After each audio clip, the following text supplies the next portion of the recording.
जो तू मेरा हमदर्द है, जो तू मेरा सुहाना हर दर्द है, दर्द है। Hello guys, welcome to back my YouTube channel SS editor boy. এই চ্যানেলের ভিতরে আরেকটি নতুন ভিডিও নিয়ে তোমাদেরকে জানাই স্বাগতম।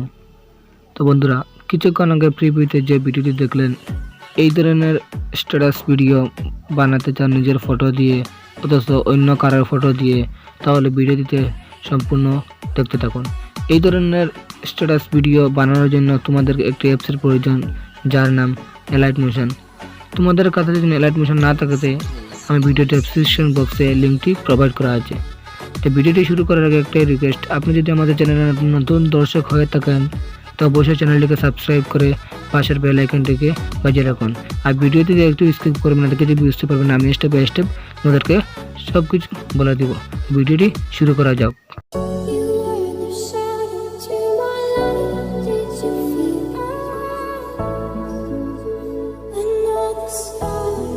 সবার প্রথমে এলাইট মোশন অ্যাপটি ওপেন করবে। এলাইট মোশন অ্যাপটি ওপেন করার পর এই ধরনের ইন্টারফেস হবে। এই ধরনের ইন্টারফেস হওয়ার পর তোমাকে প্রজেক্টে ক্লিক করতে হবে। প্রজেক্টে ক্লিক করার পর সং, বিটমার্ক প্রজেক্ট এবং টেক্সট ইফেক্ট দুইটি প্রজেক্ট তোমাদেরকে সবার প্রথমে এলাইট মোশন ইম্পোর্ট করতে হবে। এই দুটো প্রজেক্ট আমি ভিডিও ডেসক্রিপশন বক্সে দিয়ে দিব। সবার প্রথমে সং, বিটমার্ক প্রজেক্টটি ওপেন করতে হবে। ওপেন করার পর এই ধরনের ইন্টারফেস হবে। একটি অডিও লেয়ার তো সাথে থেকে ওটি রেড কালারের বিটমার্ক দেবো। সেই বিটমার্কগুলোর মধ্যে তোমাদেরকে গানের যে লাইনটি রয়েছে সেই গানটি লিখতে হবে এবং সাথে ফটোটি এড করতে হবে। সবার প্রথমে গানের লাইনটি কীভাবে লিখবে আমি দেখে দেবো।